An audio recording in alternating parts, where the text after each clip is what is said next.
And hello again, everyone. Welcome to another edition of Frazier and Deeter's Business Beat. I'm John Ray, alongside Frazier and Deeter partner Donna Beatty. Donna, welcome. Thank you. It's great to be here. Yeah, it's always great to see you again, as always. And we're getting close to the holiday season and the season of Thanksgiving, and I'm grateful for you. Always great to be with you. So you are so nice. Thank you. Yeah, and I'm just telling you, I'm grateful for our guests. I'm super excited about this show.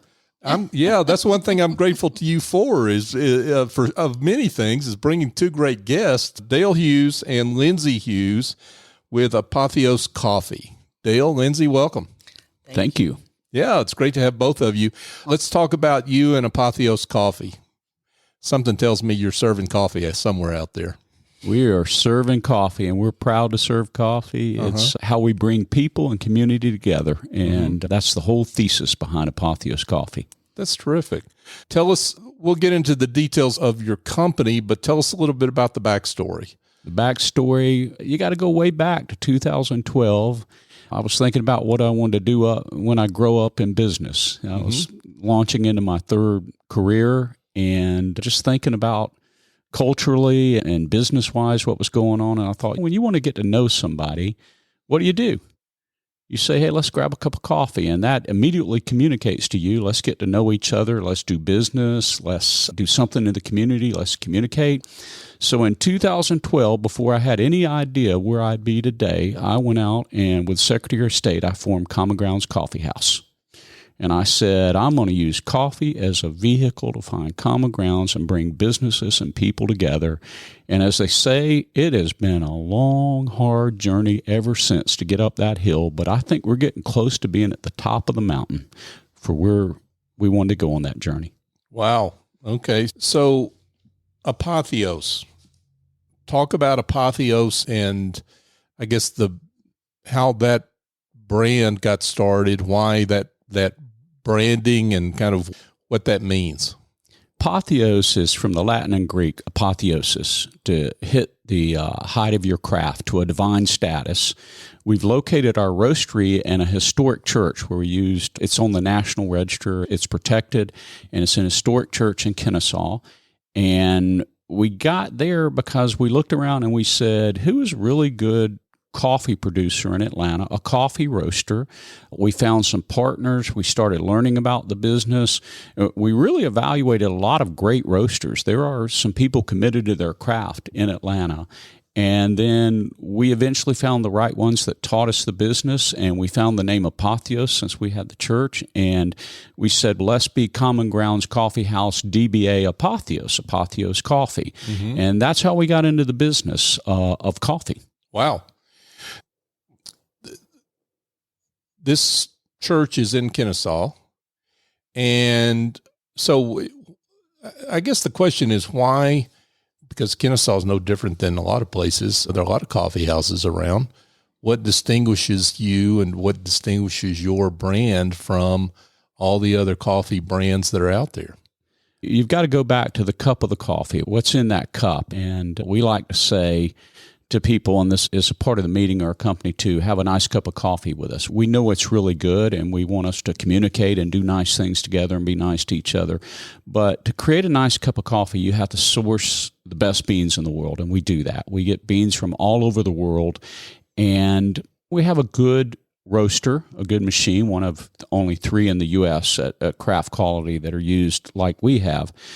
And what we do, though, is you could get one bean, say from Colombia, and you could do what's called a single origin. And that really just depends on the machine, how good you're going to be. You can either do a light, a medium, or a dark roast, and the machine's going to make it good.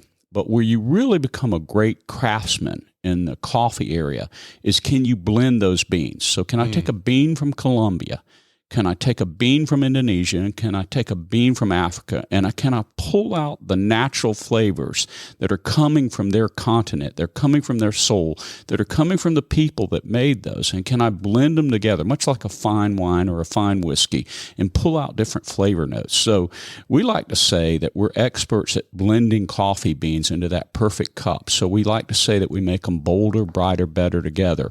But really, if you look at what Apotheos is a part of, Everyday People Group, that's what we think businesses should do together. We think we should get up every day and focus on people.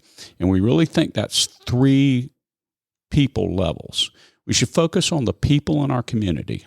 The people, pay them correctly, give them the benefits, take care of them. We should focus on the consumer, the person that walks in and buys that cup from us. Are they getting the best? Are they getting the best price? Is this what I would want if I was standing in front of that counter? And then are we focusing on the people that may not even be on our team or buying our product but are in that community? How are we helping them? So we say, and it really goes back to the song Everyday People Group from Sly and the Family Stone, are we getting along with everybody? Are we getting along with them? Are we really trying to be a part of that human flywheel in the community that makes us all better, bolder, brighter, better together? Wow, there's a lot to that. So should we talk about Everyday People Group? You mentioned that umbrella, I guess, for Apotheos Coffee. Talk about that business and maybe some of the different components of that business. Within that business, the most important part now, I'll tell you, and you'll laugh, John, when I tell you this, but when I go into a coffee house or a place or just any place, it's just, I'm not just going for the drink. I got to balance it out. I want a drink and then I want something to eat. That's a good high craft.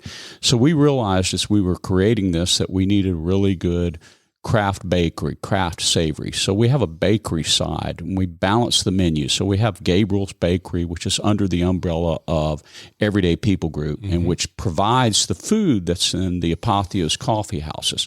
We also realize that we want to be involved in the community in a way that bring people together, and soccer is it's one of those sports where you can't win at it unless all 11 players are playing and you're bolder, brighter, better together. So we actually created a 4th division semi-pro team in the National Premier Soccer League. We were national runners-up this year after only 2 years. Oh, wow. And it's Apotheos Football Club. And it really helps spread our mission and it helps spread the brand. Lindsey, and Luke's not here today, but Luke's involved in our company, Luke Hughes. It's a family business. They developed a program called Champions. Like, how can we help kids who can't afford their player packs in schools to afford the player packs and be a part of these teams and be a part of their community? So just think of Boy Scout popcorn, but we use the power of coffee. And I'm going to stop for a second and especially let you, John, and Lindsey and Donna pry some more into this because I'll get a little too excited. But I guess the way to put it is we were just sitting back and we realized you can use the power of commodity. Coffee's the 2nd largest traded commodity in the world, legal traded commodity behind oil. 2nd largest traded commodity in the world. And we said you can use the power of commodity to affect change in our communities. And we've always known that for the 800-year, 900-year history of coffee, because in every century when people wanted to do something, get to know each other, when they wanted to have a community, they sat around a cup of coffee and they talked. And that's how you sit around a cup of coffee. It's like the first time I ever met Donna. Let's grab a cup of coffee, Dale. Every time Donna wants to talk to me about something where she's giving me good advice, and boy, she gives me a lot of good advice on structure. She has to really rein me in on structure. Yeah. But when she gives us good advice for our family business and they tell us, here's the right structure, here's the right for tax advantages and all the things you need for the company, she'll never say, Dale, I want to slap your hand, so come into the office so I can slap your hand. She'll say, Dale, can you meet me for a cup of coffee? And I'm like, oh, boy. Donna, is that not true? It's very true, yep. But it's not, oh, boy. It's usually a good conversation. Yeah, I was going to say, that doesn't always mean you're in trouble, Dale, right? No, it doesn't always mean I'm in trouble. Yeah, she may be patting you on the back. It's something good you did. Lindsey, let's bring you into this conversation and talk about just the dynamics of a family business. You're 2nd generation here. So let's talk about, and let's see, your mom and your brother are involved. Yes. Did I get that right? Yes. So just talk about the dynamics of a family business and what makes y'all successful. Yes, I work, obviously my dad is my boss, so that's easy because he's your parent, so he's always been bossing you around. Where it gets weird, because I'm chief operating officer and general counsel, is it's fine to boss around my younger brother. It gets weird when you're bossing around your own mother. Okay. And so you gotta finessing. And honestly, I boss around Dale sometimes too, but that's just funnier because we have the same communication style. So I'll usually just be like, why are you doing that? But I for the longest time, didn't really want to work in family company. I was in law school. I thought I was going to go and do public interest stuff. And I did do that for a bit, but then he was the only attorney on staff. And I was like, you're drowning. You need someone else who's willing to take a big pay cut at the time to come work with y'all. And so I started working with them. And then we have an older sister, Lauren. She does some work as well because she does communications work.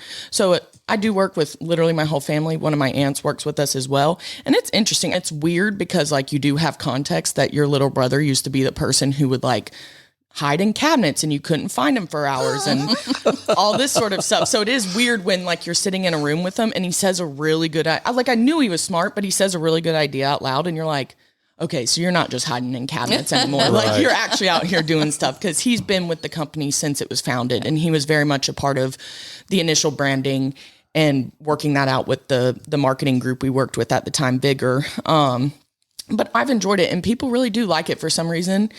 Consumers, they're like, it's trustworthy. It's a family. And I do think that being a family company, we really care about this because all of our names are attached to it now. So you take really great pride in that. And it's interesting because, like I said, you got to boss around some family members, but it's a privilege at the same time because I get certain privileges and powers that I know people my age at 31 aren't getting at the companies that they're at right now. If I could just add from the outside looking in, I think too that you, as in the Hughes children, were raised with certain values. So you certainly buy into and agree with the underlying reason why you're in this business. It's not just to make money. It's to give back and be a part of the community. Exactly. Family values and then also just being a millennial in this world. I'm like, yeah, we got to give back. We got to help out. Right.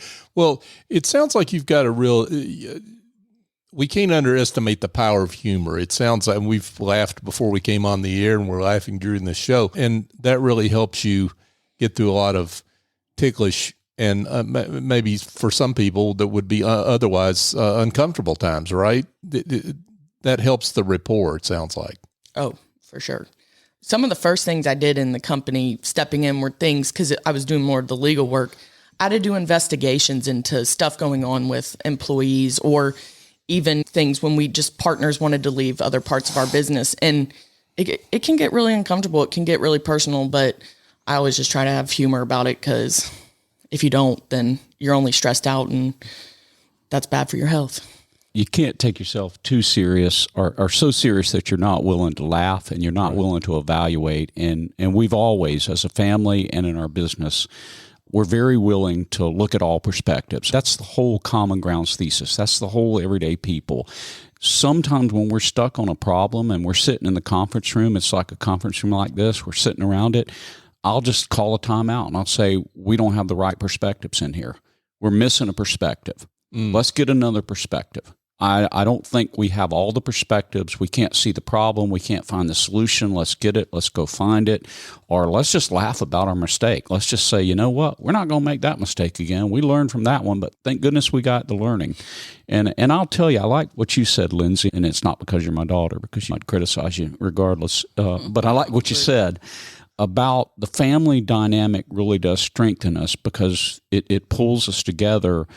And we look at our employees, our consumers, and our partners as we bring them in that way. I was thinking about a really important partner that we brought on, plays with the Utah Jazz, Colin Sexton, and shout out to him. He had a great night the other night, scored the basket that put him in the double overtime. But I remember when we were introduced to Colin and he was evaluating it and wanting to know, what is this Apotheos Coffee? What about the Walmart opportunity that we have and what we want to accomplish through that?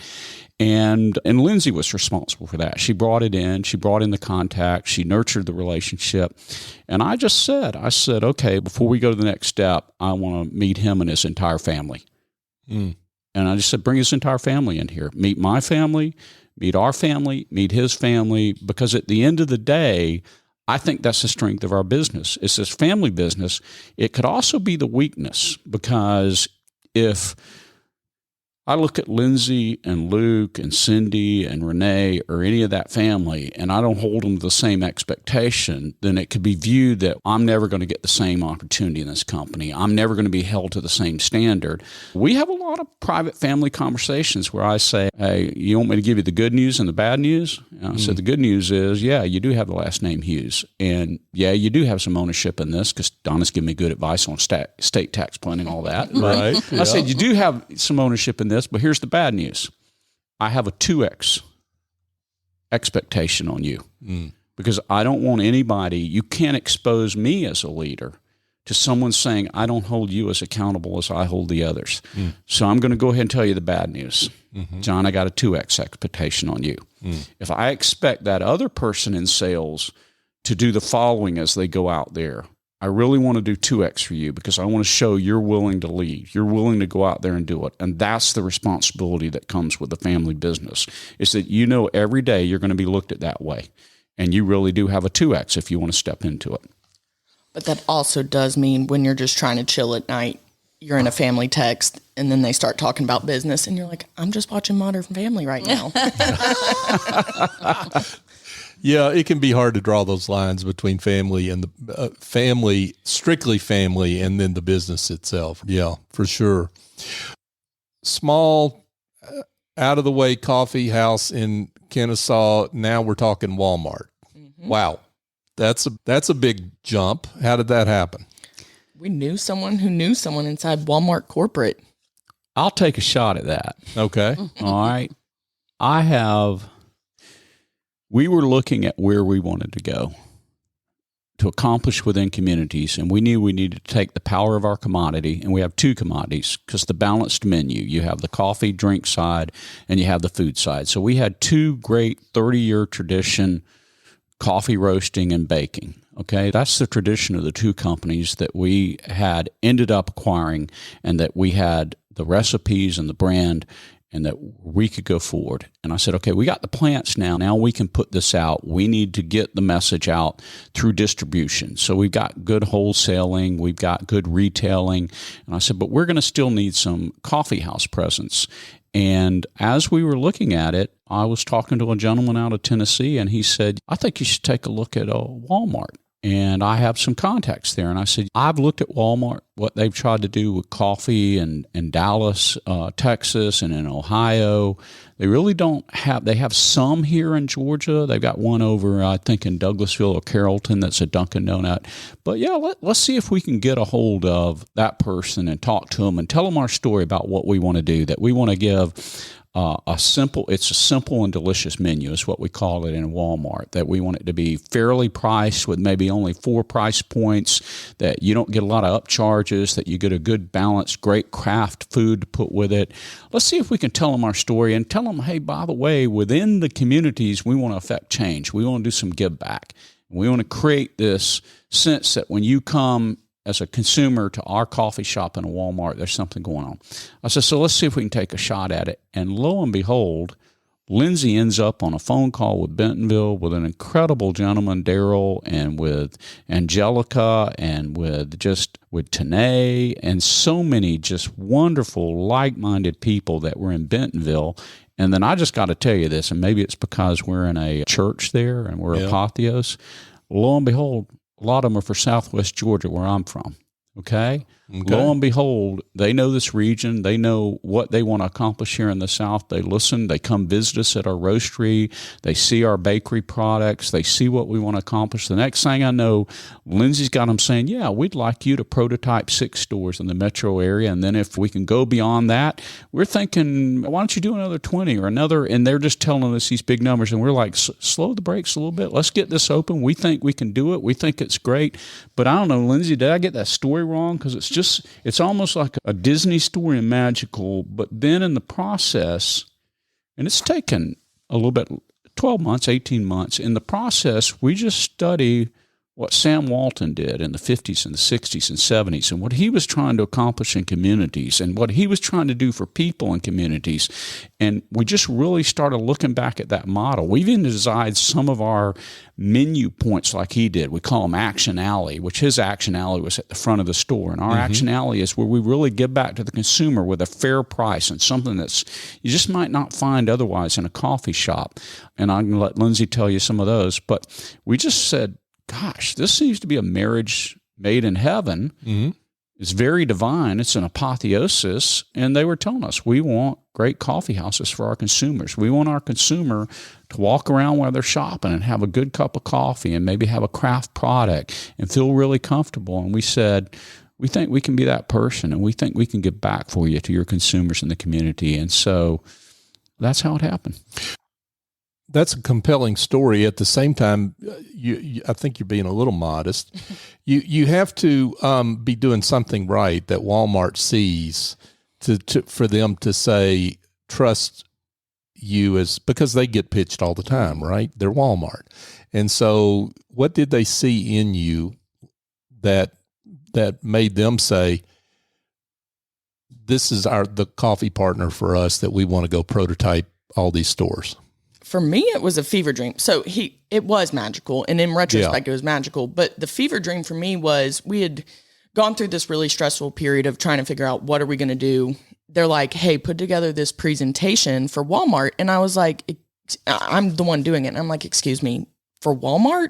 What are we looking at? So I pull all these stats. I do all this, send it off into Ether. It's gone for about a month. And I'm like, okay, we're probably never going to hear back from Walmart again. A month later, they're like, hey, let's hop on a call. It's the senior director, Daryl. And so we get on the call, we start doing our spiel, and he goes, thank you for so much thought and effort into this, but you had me sold it at drinks is what they kept calling it, lattes and bakery. And he was like, we're sold. Do y'all want 6 stores? And I said, excuse me, do you want something more than what we just did? And they were like, knowing Walmart, they did a ton of investigation on the back end. They've never really told us what they did prior to all that, engaging with them over the last year and learning about who Walmart is. Because I obviously had a consumer perception of them of, oh, this is who they've been in my lifetime. But then I really studied what they've done since Doug McMillon became the overall CEO. And I was like, oh, our mission aligns actually a lot with Walmart's mission.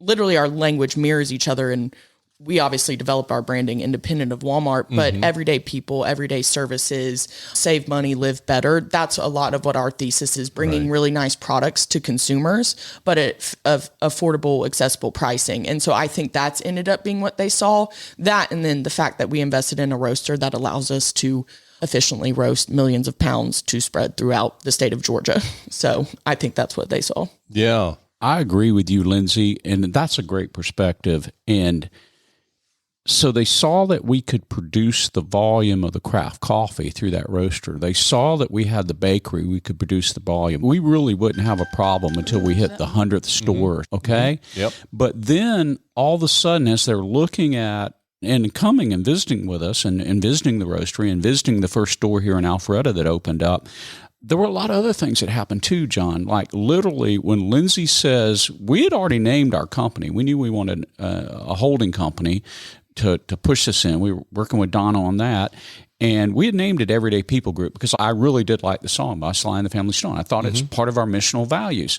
And so we had named it that, and the Daryl says, hey, we changed the name of our frontline services here, where we have the hair and the pharmacy and the medical and the nails and the different everyday services they have. We call this everyday services. Dale, you think that's pretty good for what y'all do? I'm like, yeah, I think that's really good for what we do. Absolutely. And then he goes, have you ever noticed your logo? And so you got it in your hand right there, John. Take a look at it. You see the sunburst behind that? Yep. You see the golden drop of coffee going into it? And for anyone who's listening to this now, just go to our website and take a look at it.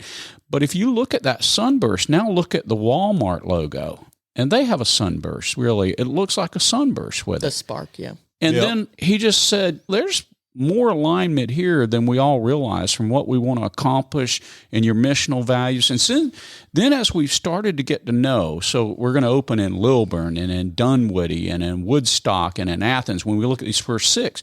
So the key there, John, is you go meet the general manager, you go meet the community, you start learning the demographics, you learn the community, you learn the customer there, the traffic counts. As we're getting to know these general managers, we started to learn how much in common we have about our love for that community, for that consumer. As we're looking at expanding throughout the Walmart universe, which we hope we don't fumble this opportunity. We hope our plants are right. Right now, we can look at, we've been in the food business for a while, so we can look at what's important, the 4 Ps of what's important. And product and price are the most important because you can never recover from a bad product or a bad price. The other's promotion and place. We got a good place. We already know. Walmart studied the demographics. We know those 4 walls are good. They don't locate those somewhere it's not good. Sure. The promotion, that's just a matter of we change how we get the word out. You can't recover from bad product and bad price, okay? Our reviews, we're nailing the product. We're nailing the price. So now what we have to do is we have to go into these communities and we have to look and we have to say, okay, we've got the good products here and the good price for you, but what are the extra things we can do for you? We won't change the core of who we are, the 85%, but what's the extra few things we can do? Do you have if your demographics are a little bit different, do you have a cultural flavor that I can introduce? And I see Donna has one of our cans of cold brew there, and that's a s'mores. I might do something that culturally is a shout out if we go into a community that's more heavily Hispanic, or a community that's more, you just name it. This Alpharetta one, we have a very East Asian, and I would say, okay, what can we do to say thank you for coming into our coffee shops? What's a flavor that I can give you? What's something that I can be a part of the give back in your community? So that's a part of the bolder, brighter, better together. And I think what Lindsey just told you, John, is if you look at where Walmart's going, they're going back to their roots. That's what Sam Walton did when he built these. That's how he got integrated in the communities. I've read all the stuff about he put the small person out of business. He really tried to work with the small people. He really tried to look at how he could still have a space for them because he had been one, and then that they would all work together. All right. I think they're going back to the roots of working with people in community, and I can tell you why I believe that 100%, and I believe I'm Exhibit A in a courtroom of testimony. They're working with me. I'm a small business. They're giving me a chance. They're helping me. And the one word that Daryl, Tanae, Angelica, any of the GMs says, it's the one word every time. And it's just so beautiful. It just resonates with me. How can we help you? Yeah. How can we help you? So that's the word. I hope 10 years from now when we're all doing this again and we're talking about where we're at with 2,000 stores or wherever we are, I hope you ask me, and you remember to ask me, John, have you been saying, how can I help you when you go to those communities? Because that's what Everyday People Group's about. That's what the power of that cup of coffee. I'll make sure I ask that for certain. But I'm sure people are wondering that are listening to this show are wondering, okay, where are you? So let's get to that. You mentioned Alpharetta. This was the first Walmart location, correct? Yes. And for those that know the Alpharetta area, it's right on Windward Parkway and Highway 9 at the corner. How's that store done so far? Oh, it's going really well. It opened when now? Oh, the end of September. I want to say September 22nd. If that was a Monday, that was the day it opened. Okay, so as we're recording this show, about 2 months then. About 2 months. Okay. And it was the first one because it was the smallest store, so we were able to prototype that to then fit into each one. And the remaining 5 will be in Metro Atlanta, except for one. It'll be in Athens, Georgia for the connection we have to the University of Georgia. But it will be Lilburn is next, followed by Woodstock, Dunwoody, and Dallas, Georgia, which is the flagship Walmart in the whole state of Georgia. All that means in my mind is they have even more things attached to it, like an urgent care, a vet care. Oh, wow. Certain things like that. But we're starting with Metro Atlanta and then expanding through the state.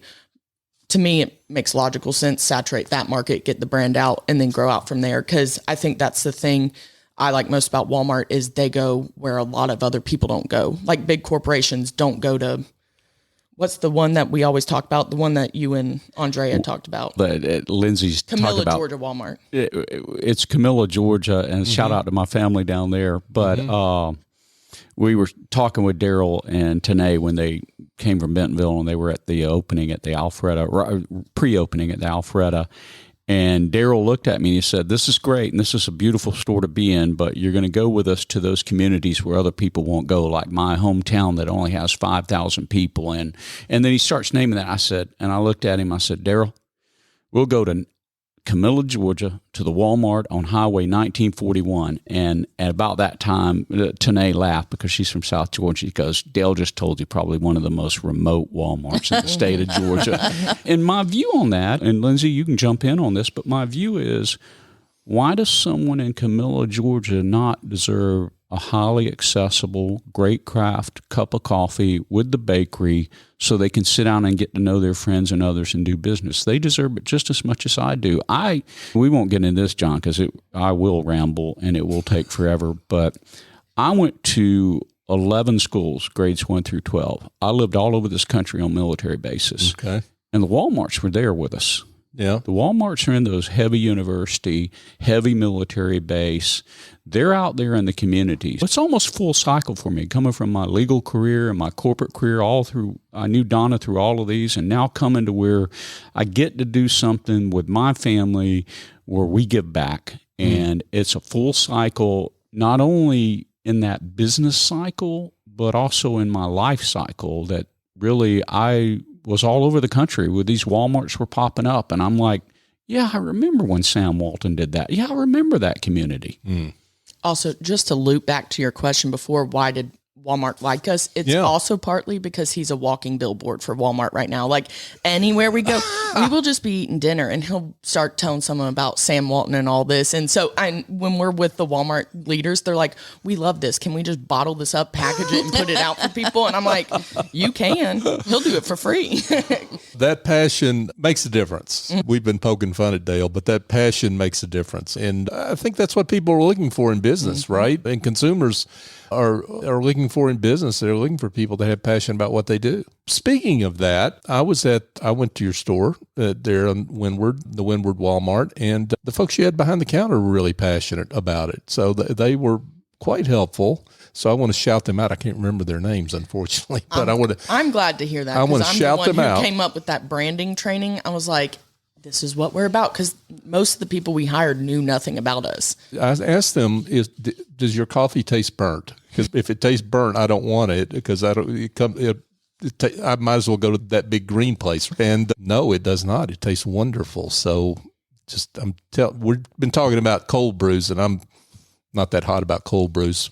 If you like nice hot coffee, you'll love it. Thank you very much, first, John. And I'll tell you two things, and they probably would have touched on this if you dug deeper with them, and you might have.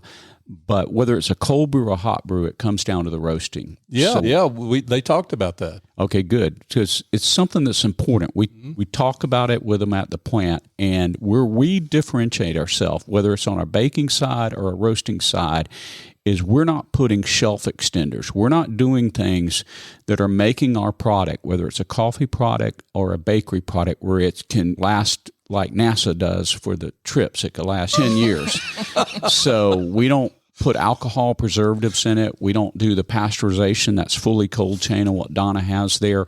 But then when it comes to roasting, there's a technique that the burnt coffee roasters use where they over roast it, because they know by the time it sits on the shelf 9 months, it's started to deteriorate. But then if it deteriorates back, it might hit that taste where it's supposed to be and still have flavor. So we roast, and we hope from the date we roast it to the date you consume it, that it's within 30 days. From the date you open that bag, I want you to consume it with 7. So even if you came to me as a wholesaler, let's just use that example right now because it's hard to use a retail, and you said, "Hey, Dale, I want to buy $100,000 worth of roasted coffee from you." I'd say, "What are you going to do with it, John?" Because if you couldn't tell me it's going to be consumed within 30 days, I'd say, "John, I want you $100,000, but I'd like to earn it $10,000 a month for 10 months. And that's really the schedule you need, because you need to tell me when you want that poundage, and I'll get it over to you so it's fresh. Because otherwise, you're just buying a product that's deteriorating. And then our roast, so what we're able to do on our roast, and this is what I wanted to get to, is it's called 2 cracks. We don't roast through the second crack, which most roasters do. The first crack is when the water releases out of the bean, Okay. The second crack is when amino acids roast. So if you go into any of the roasters, and they don't do it anymore because they realize people are watching this, but if you remember the big green one, if you used to go in there and you would see their bean to cup machines and you could see the beans in the top. Remember how oily they were? They've roasted through the second crack. So they've made that dark roast or that medium to dark roast. They've roasted it through that second crack. The amino acids release. They clog up your machines. They clog up your body. They are giving that bitter edge. So Donna's got one of my cold brews over there. So it's roasted the same way my hot is. And this is, I'm going to do this right now. So Donna, that's a 12-ounce can right there. And if you bought that equivalent in a cold brew or anywhere else and you wanted that s'mores flavor that's in there, because they take it through that second crack, they have to overcome the bitterness, so the acidic taste. We're just low acid is the way to think of it. Because they have to overcome that, they overcome it with creams or sugars, and it's usually 200 calories. Donna, how many calories on that? I have no idea. It's 40. Oh, 40. Yeah. Oh, wow. I'm telling you, I have to open this. You guys, my mouth is just salivating now. I'm going to have to open this. We do not have to over sugar. We do not have to over sugar. We can give you what's called a coffee forward taste with the same amount of sugar or s'mores flavor you want. If you got a latte from us, a Neapolitan or a Peachtree or a Lav Love or whatever you got, John, there, we don't have to over sugar it. But here's the other thing. Did you get a latte from us? I got a latte, and it was so good, I took home some ground coffee. Okay, so which latte do you get? Do you remember? You just get a regular latte, or do you get any with our syrups in it? No, just a regular. Okay, so we make all our syrups. They're called Sinful Syrups. It's one of our companies under Everyday People Group. Okay. It's so good, it's sinful. Church theme there. But we spell sinful with a C because that's my wife's name, Cindy. So it's Sinful Syrups because she came up with the idea.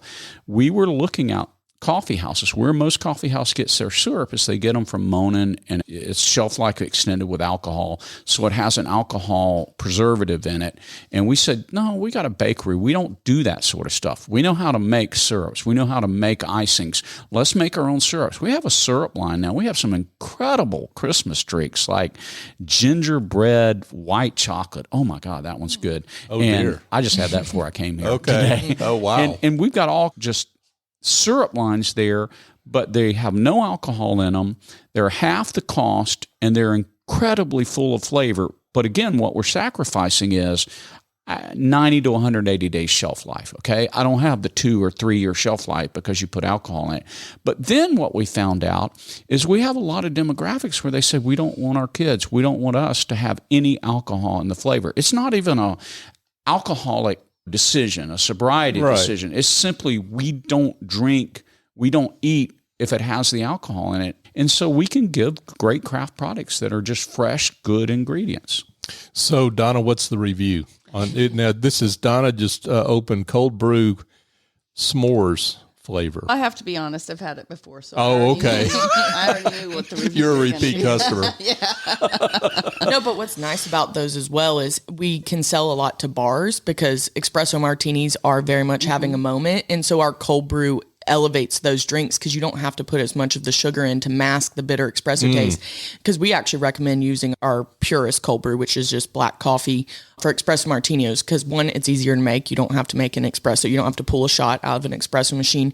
And two, it gives you that better flavor profile. So by taking care to do it well the first time, it allows us to broaden how we can offer the product to consumers. Because of our low acid, who's that alcohol company out of Chicago that called us that said, oh, you're the perfect match for our drinks? Who is it? It was a marketing company, and they were making at-home espresso martini kits with Absolute vodka. Oh, wow. Okay. I guess the point is whether you like hot brew like me, cold brew like Donna, or ready to drink, or you want to take it home, you've got those options for your customers. Wow. Well, just a plug. You guys can do it online too, right? We can do it online. Absolutely. Thank you for bringing that up. Yeah. Thank you for bringing that up. Yeah. So you can order online. We will hopefully be offering shipping for our cold brew soon, but we're still working on the logistics of that because you got to keep it. It's truly cold chain. If you see cold brew sitting on a shelf, one could argue that's not cold brew. Ours truly has to be in a refrigerator. At all times. Got it. Okay. John, did you eat anything when you went over to that Alfred? Did you balance it out? I did not, but we're going to end that show so I can head that way. I want to do a shout out to our bakery and tell you the challenge they rose to just very quickly. Is I looked at them and said, I want a high value. So I'm holding my hand up for John right now. Y'all can't see that. But I said, give me something that's the size of my hand, that's a vehicle to the mouth. So when I'm walking around shopping in Walmart, I can in my left hand have the coffee I'm drinking. I don't have to have a utensil. In the right hand, I've got this great craft product that delivers something that's just delicious to my mouth. And let that vehicle be something that then I can change out the flavors I put in it. So they came up with a biscuit. So as you bite through it, you get the 7 layers or so of a biscuit in an empanada style. And then now we can put a lot of different stuffings inside of it. Think that way. So we can have bacon, egg, and cheese. We can have strawberry and goat cheese. Now we can start experimenting with the flavors we want to deliver.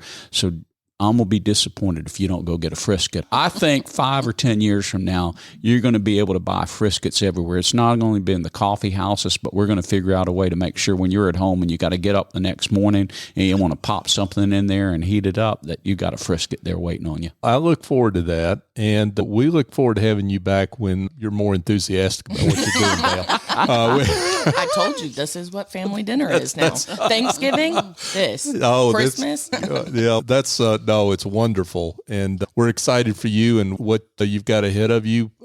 But we've got to get to what I think our listeners at this point think is probably the most important question, which is how they can get in touch, how they can find you, right? So let's talk about that. We've sufficiently Lindsey. Made them hungry and thirsty. Right. I think the best place to check out is our Instagram, Apotheos Roastery, on Instagram and on Facebook, because we announce all our openings there. And then you can follow, if you live in the Lilburn area, I would recommend following the Apotheos Coffee Lilburn Instagram for that direct store. But yeah, these are the first 6 stores. There'll be many more after that. We'll be bringing our flagship to downtown Kennesaw, hopefully sooner rather than later, within the next 3 months or so. I'm an accountant. I do numbers. I don't do letters. Spell Apotheos, just for people that are like me that may not be able to get to that. Now y'all put me on the spot. I'm like, is this a spelling bee? Apotheos,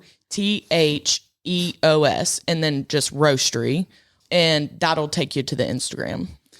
Yeah, and apotheosroastery.com is the website where you can find locations, and I'm sure that'll get updated as stores get open, and you can order there as well. So if you're outside of the North Fulton area, you can order roast and what have you there. And it also lists, so those are our retail locations. We have another tab that lists who we wholesale to. So we have accounts in Atlanta that carry our cold brew and our roasted coffee as well. But I do recommend checking out the website because we have Java Holiday right now, which is our Christmas roast, and it's our best seller. Well, I shouldn't say Christmas, it's just generally holiday roast, but it's our best seller, and it's only around for November through the beginning of January. So you got to get it while it's hot, pun intended. And I'll also tell you, John, that if anybody's sitting in Atlanta right now, we've made them thirsty or hungry, whatever, you can visit our Apotheos location. It's next to the Scheller Business School at Georgia Tech on 744 West Peachtree Street. Okay. Terrific. Dale Hughes and Lindsey Hughes with Apotheos Coffee. Wow. What a great story. Congratulations on your success. We're delighted we could have you here to honor your work. Keep up the great work. Thank you, John. Thank you, Donna, for inviting us. Thank you. Welcome. Sure. Hey, folks, just a quick reminder. Frazier and Deeter is one of the fastest growing accounting and advisory firms in the U.S. because they serve the emerging needs of their clients as they evolve. They serve clients from the global Fortune 1000 to growing private businesses, accounting for today while advising for the future. Frazier and Deeter invest in relationships to make a difference. For more information, go to FrazierDeeter.com. Whew. Donna, I'm worn out after this one. Lots of enthusiasm on this one. I love it. I know it. This has been great. Thank you so much for bringing Dale and Lindsey in. This has been terrific. It has been. It's been an easy one, too. Yeah, it sure has. It sure has. We're grateful to you and happy Thanksgiving. Same to you and to everyone. Yeah, absolutely. Right. So for Donna Beatty, I'm John Ray. Join us next time here on Frazier and Deeter's Business Beat.